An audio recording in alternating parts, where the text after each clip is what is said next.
Hey there, this is Orly Stewart. Welcome to my channel about witchcraft and demonology. Today we are talking about planetary magic, which is an essential component to the foundation of really any magical practice.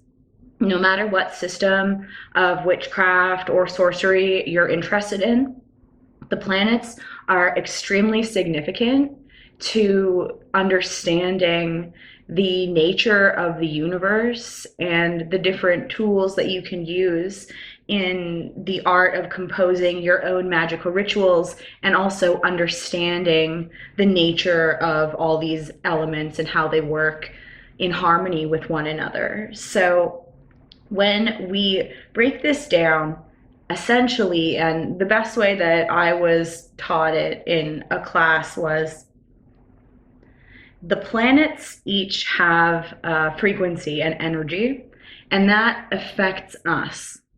And so, if we understand the frequency and the personality of the various planets, especially through the Kabbalah, we can learn so much more about how to use planetary magic in your ritual practice, but also how planetary magic is essentially the source of all magic, the tree of life. And as you can see on the tree of life, there are the sigils of the different planets arranged in these different spheres. The spheres are the different emanations from the source of all information, and they're also represented by the energetic personalities of the different planets. So through the different sephirot, we come to terms with reality, going from abstract, from the top of the tree, to the bottom, which is Earth. So it goes from Pluto, the furthest away, all the way down to Earth at the bottom. And so just understanding that is already helping us to lay the foundation of what planetary magic is all about. You can structure your magical rituals around planetary magic, because you will find, even if you are practicing demonology, for example, the different demons are also associated to different planets, and this is also relevant to the energetic frequencies on the tree. Of course, there's also the tree of death, but for this video, we are just using the tree of life as an example because it is the most basic example for planetary magic. Being able to use the different planets in your magic to access the energy and the frequencies that those planets have in their planetary personality. So we're going to take a look at the different attributes of the different planets, and in this video I'm just going to go over some of them. So there's a lot more to each one, and different traditions have different meanings to these things, of course. I've been approaching this from a Western esoteric ceremonial magic perspective, using this diagram of the tree of life and these color scales here. This is actually what is called the King's scale of color. So now you can see on the diagram that the different sephirot have colors to them, and these are the colors that we often attribute to different planets. There are different color scales, but the King's scale from the Golden Dawn tends to be the most popularly used in assigning different colors to the different planetary frequencies according to where they are on the tree. And so one thing about the tree of life is that it has 3 different pillars.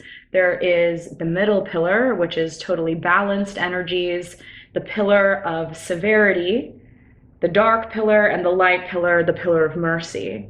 And so the planets fall into one of these three categories on the tree. This diagram was actually made by a friend, Elton, who is really cool. So that's where this piece of artwork comes from.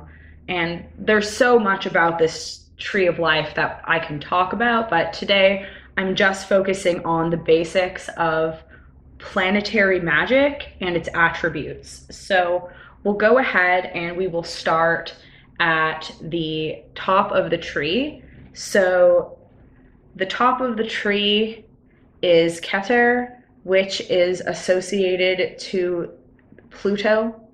So typically with this energy, it is the top emanation. So with that, it is the ultimate source of wondering, like the supreme source of all information is where this source emanates from. So the frequency of Pluto, we could take that as representing the source of all information at the top of the tree where all the other Sephiroth emanate from. This color typically is white for its use in planetary magic. So for that, you could, of course, use white objects, a white candle. So going to the second Sephira, we have Chokmah, which is associated with wisdom, and this is associated as well to the planet of Neptune. So you could work with the current of the Great Deep, with the planet Neptune, to get insights of information through that, through the sea, which is also like the Great Deep, the great shadowy depths of darkness, and that is associated with the color silver. Then we have the third Sephira, and we have Saturn, which is colored black. So Saturn, the Sephira of Bina, and it's associated with understanding, and also it's associated to death. So Saturn's sigil looks a lot like a scythe that the Grim Reaper would yield.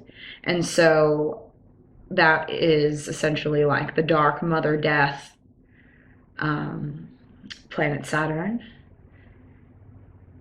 colored in black items.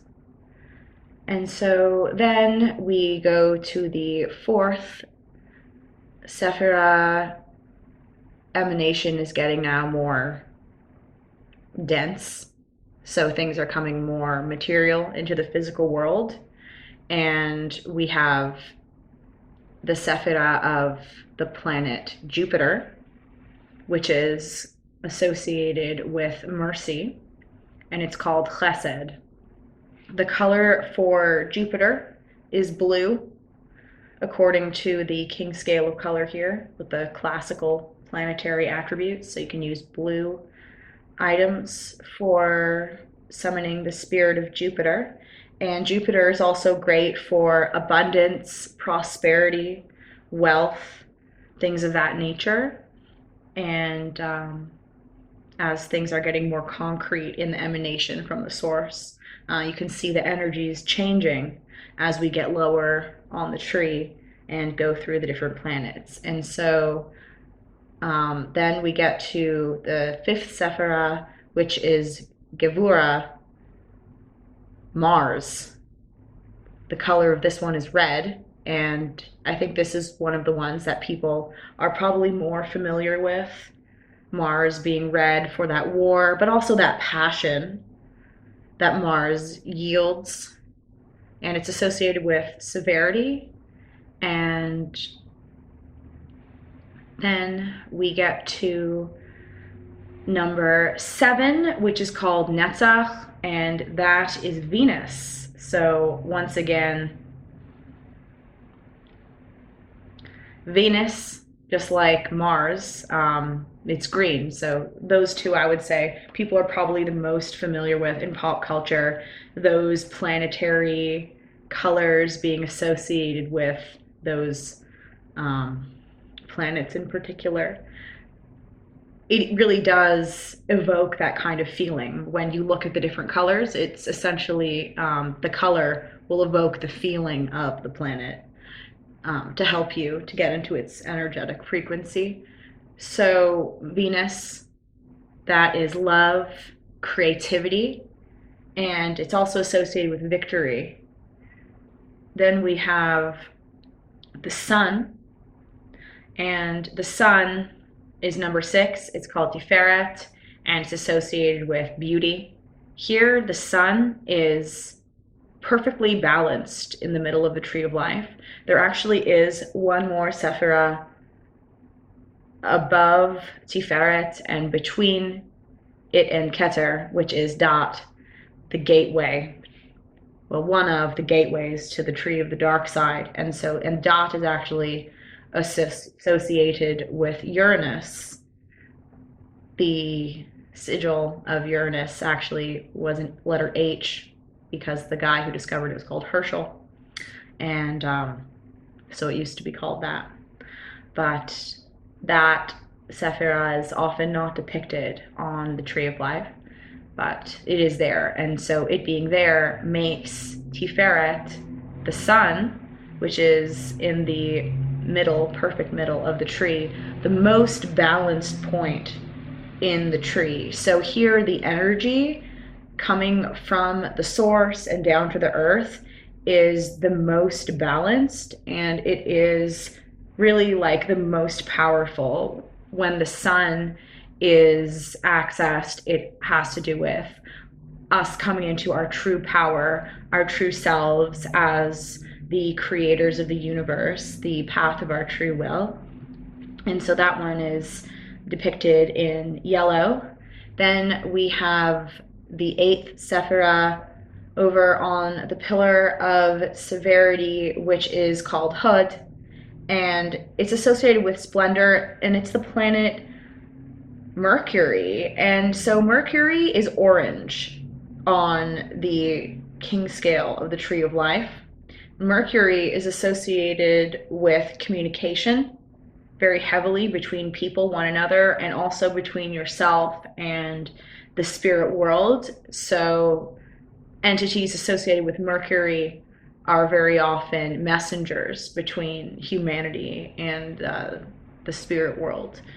And then we get to almost the bottom of the tree. So we have Yesod, which is the moon. And that one is called Foundation, and it's depicted in purple. So the moon is essentially like the veil here between all the higher Sephirot and the earth, which is the one below it. And the earth is called Malchut, and it's also called Kingdom. And it's depicted in like olive colors and black colors and brown colors and gold colors, all kind of combined together. And so that is where everything has just become totally concrete. So if you're trying to manifest things in your physical reality, you definitely want to ground yourself with the earth element and connect things back to that frequency. So the earth is a great place to start building your foundation, building your power, and then going up from there. When you work with Planetary Magick, I think it certainly would be of value to try to work with the earth and then explore the different ones once you have invoked that and experiment with it. But each one of those planets has different personalities. It is powerful in different ways. So if you want to do a ritual that is for love, for example, so you would use the Sephirah of Venus for love. The different days are a lot more obvious when you look at it in French, but it is printed in my Ars Goetia for Black Magic book very conveniently for you, because this type of understanding of planetary magic is really, really helpful when you are working with the Goetia, for example, because every demon is associated to a different planet.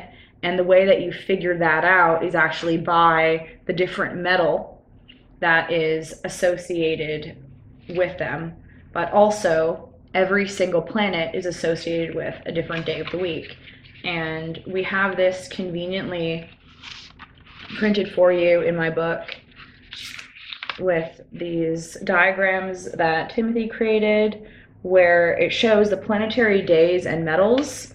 So with that, you could figure out what the different demons are associated with in your practice to create different things for them, to create the planetary seals. So for example, Monday is the day of the moon, and so you can do rituals associated to the moon on Monday. The moon has a lot of really interesting qualities. You can use it for getting access to the dark side, accessing your magical path, accessing the unknown, also for things like concealment, for invisibility, darkness, shadow work. There's so many things that all the different planets can be worked with for, and it just depends on whatever type of magic you're trying to do. So I hope you can see how diverse understanding different planetary magic is. So Tuesday is the day of Mars, and then Wednesday is for Mercury.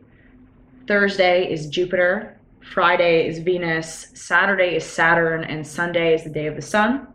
So you can do a ritual associated to the different planets on their various days, and then you can go even further because each day actually is broken down into what are called planetary hours. So the planetary hours cycle through the days, through all the planets in that list of planets, and they repeat. But they always start at the planet of that day. And so if you're not interested in calculating that, you can actually just go online and search for planetary hours calculator, and there's a ton of really awesome websites that will pop up that you can use to figure out what time on Thursday is the hour of Venus. So then you would have the hour of Venus on the day of Venus, and that would be the perfect time to do a ritual associated to love on the day and hour of Venus. And then you can take it even further.